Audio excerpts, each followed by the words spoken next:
ఓం శ్రీ సచ్చిదానంద సమర్థ సద్గురు సాయినాథ్ మహారాజు కీ జై. గురుమధ్యే స్థితం విశ్వం, విశ్వమధ్యే స్థితో గురుః. గురుర్విశ్వం న చాన్యోస్తి తస్మై శ్రీ గురవే నమః. తస్మై శ్రీ గురవే నమః. సదా నింబవృక్షస్య మూలాధివాస సుధాస్రావిణం తీక్తమప్యాప్రియంతం తరుం కల్పవృక్షాధికం సాధయంతం నమామీశ్వరం సద్గురుం సాయినాథం. నమామీశ్వరం సద్గురుం సాయినాథం. నమామీశ్వరం సద్గురుం సాయినాథం. అందరికీ నమస్కారం అండి. శ్రీ సాయిబాబా. మన గురువారం వచ్చేసింది, పైపెచ్చు దసరా ప్రారంభమైంది. కాబట్టి మన గురువుగారి చరణ కమలాలని స్మరించుకుంటూ ఈ పాట పాడుకున్నారండి ఈ వారం. ఈ పాట నేను ముందు మనం చేసినట్లుగా కొన్ని పాటలప్పుడు గుంటూరులో అయ్యప్ప స్వామి భజనలకు హాజరయ్యేటప్పుడు ఆ గురుస్వాముల బృందంలో హర్నాథ్ బాబు గారు అని ఒక స్వామి ఉండేవారు. వారు టీచర్గా వర్క్ చేశారు. మంచి సాయి భక్తులు. బాబాగారి భజనలు ఆయన గుంటూరు నగరంలో చాలా చేసేవారు. ఆయన చాలా ప్రేమగా ఈ పాట పాడేవారు. వారు కాలం చేశారు, ఇప్పుడు లేరు. వారు పాడిన పాట వారి సాహిత్యమే. చాలా చిన్నపాటి మార్పులు చేర్పులు దానికి చేసుకున్నామంతే. కాబట్టి ఈ పాట సాహిత్యం కానీ ట్యూన్ కానీ హర్నాథ్ బాబు గారిదే. కాబట్టి వారికి నమస్కరించుకుంటూ ఈ పాట పాడుకుందాం రండి. శ్రీ సచ్చిదానంద సమర్థ సద్గురు సాయినాథ్ మహారాజ్ की जय. स्मरण करो प्रभु चरण कमल के, स्मरण करो प्रभु चरण कमल के. हे भगवान साई भगवान, हे भगवान साई भगवान. स्मरण करो प्रभु चरण कमल के. हे साई बाबा माँ बाप भाई, हे साई बाबा माँ बाप भाई. सद्गुरुनाथा सच्चिदानंदा, सद्गुरुनाथा सच्चिदानंदा. शिरडी साई द्वारकमाई, शिरडी साई द्वारकमाई. प्रेमावतारा साई बाबा, प्रेमावतारा साई बाबा. हे भगवान साई भगवान, हे भगवान साई भगवान. स्मरण करो प्रभु चरण कमल के.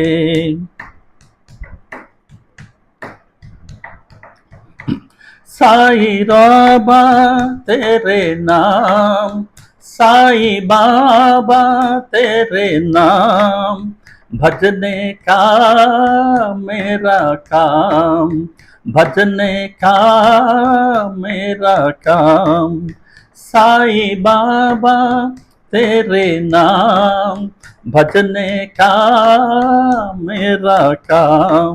दया करो कृपा करो, क्षमा करो रक्षा करो. प्रेमावतारा साई बाबा, प्रेमावतारा साई बाबा. हे भगवान साई भगवान, हे भगवान साई भगवान. स्मरण करो प्रभु चरण कमल के. हे भगवान साई भगवान, हे भगवान साई भगवान. हे भगवान साई भगवान, हे भगवान साई भगवान, साई बाबा साई बाबा साई बाबा साई बाबा,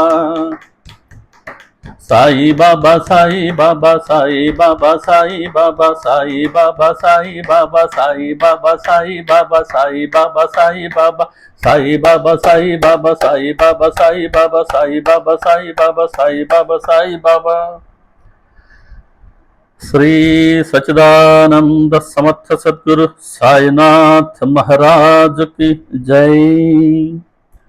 గురు చరణాలను స్మరించుకుంటూ ఆ చరణాల మధ్యలో మన సరస్సుని ఉంచి ఈ పాట పాడుకుందాం అనే భావంతో పాడుకుందాం, విందాం. ఈ చిన్న పాటేనండి. వచ్చే వారం మళ్ళీ వచ్చే గురువారం ఒక పాట పాడుకుందాం. పోయిన గురువారం మనం సాయి మనకు వండ దర్కి చేర్చే కొండ ఆ పాట పాడుకున్నాం కదా. ఆ పాట పాడంగానే ఒక చక్కటి అనుభవాన్ని ఇచ్చారు బాబా గారు. జనరల్గా ఈ ఫోన్లో రికార్డ్ చేస్తాను కాబట్టి ఏరోప్లేన్ మోడ్లో పెడతాను ఫోను. ఆఫీస్ నుంచి కానీ ఇతరులు కానీ ఫోన్ చేసినప్పుడు మనకు రికార్డింగ్కి ఇబ్బంది లేకుండా. పాట అయిపోయింది, రికార్డింగ్ కూడా పూర్తయింది. నేను ఏరోప్లేన్ మోడ్ నుంచి నార్మల్ మోడ్కి తీసుకురాగానే ఫోన్ రింగ్ అయింది. ఎవరు ఫోన్ చేశారని చూస్తే వెంకటేశ్వర్లు అన్న అని మా బ్రదరు, మా వాకాడు దగ్గర విద్యానగర్లో ఉంటారు. ఆయన మన ఆర్ఎన్బిలోనే వర్క్ చేశారు, రిటైర్డ్. ఆయన విద్యానగర్ అనే ఊర్లో సెటిల్ అయ్యారు. విద్యానగర్ అంటే మన పవిత్రాత్మ కీర్తిశేషులు భరద్వాజ మాస్టర్ గారు మా కాలేజీలోనే వారు ఇంగ్లీష్ ఫ్యాకల్టీకి హెడ్గా పనిచేశారు. అక్కడే వారి సాధన అంతా జరిగింది విద్యానగర్లోనే. భరద్వాజ మాస్టర్ గారి ద్వారా బాబా గారు అక్కడ ఒక చక్కటి సాయిబాబా మందిరాన్ని ఏర్పాటు చేయించుకున్నారు. ఆ మందిరంలో ప్రతి గురువారం మన వాళ్ళు వెళ్తుంటారు. పోయిన గురువారం పల్లకి సేవలో ఆయన పాల్గొన్నారట మా బ్రదర్. ఆ పల్లకి సేవ పూర్తయింది. ఆయనకి చాలా ఆనందంగా ఉండిందంట. మరి ఎక్కడ టచ్ అయిందో ఆయన సెల్ ఫోన్ టచ్ అయింది, నాకు కాల్ వచ్చింది. నేను అన్నా చెప్పన్నా ఎక్కడున్నావు ఏంటంటే, అరే నీకు కాల్ వచ్చిందా? నేను చేయలేదు, మరి చేయదగలు వచ్చింది అనుకుంటాను అన్నాడు. ఎక్కడున్నావన్నా అన్నాను. నేను మన విద్యానగర్లో బాబాగారి మందిరంలో ఉన్నాను, నేను ఇప్పుడే పల్లకి సేవ చేశాను అని అన్నాడు.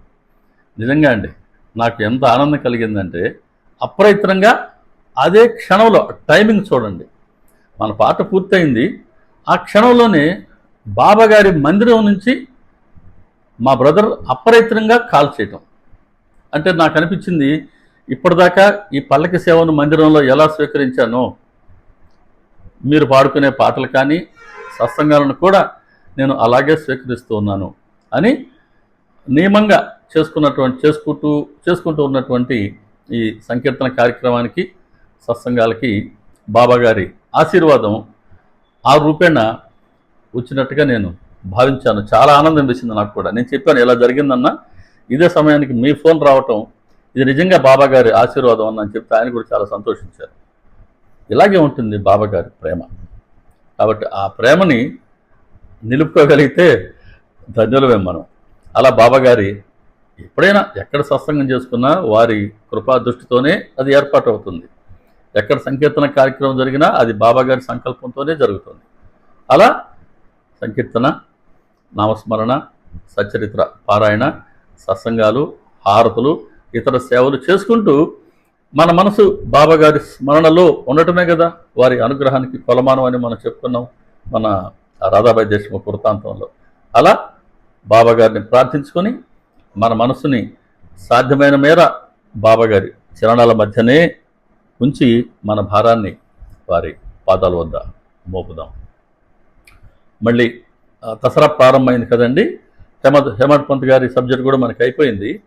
నేను మనం చేసినట్టుగా బాబాగారి మహాసమాధి వైనాన్ని మనం దర్శించుకున్నాం. అది బాబాగారు ఎప్పుడు అనుమతిస్తే, ఎప్పుడు అవకాశం ఇస్తే అప్పుడు ఆ వీడియో రికార్డ్ చేసి నేను పోస్ట్ చేస్తుంటాను. మొత్తం మీద 2 సంవత్సరాల ముందు నుంచి షిరిడీలో, అంటే బాబాగారి దేహత్యాగానికి 2 సంవత్సరాల ముందు నుంచి ఎప్పుడెప్పుడు ఏం జరిగింది, చివరికి వారి మహాసమాధి ఎలా జరిగింది అన్న వివరాలన్నింటినీ మనం మన సచరిత్ర, అలాగే భరద్వాజ మాస్టర్ గారి సాయిలీల మొత్తం, ఈ 2 గ్రంథాలని మనం క్రోడీకరించుకుంటూ సమన్వయపరుచుకుంటూ ఆ సత్సంగాలు చేసుకుందాం. ఒక మంచి సంకల్పం ఇచ్చారు బాబా. కాబట్టి మళ్ళీ బాబా గారి మహాసమాధి అనే సత్సంగంలో కలుసుకుందామండి. మన ఇతర సాయి భక్తులకి మన ఛానల్ని పరిచయం చేయండి. అందరికీ నమస్కారం అండి. శ్రీ సాయిబాబా. సర్వే జనా సుఖినో భవంతు, లోకా సమస్తా సుఖినో భవంతు, సమస్త సన్మంగళాని భవంతు. ఓం శాంతి శాంతి శాంతి. సర్వం శ్రీ సాయినాథార్పణమస్తు. శుభం భవతు. ఓం తత్సత్.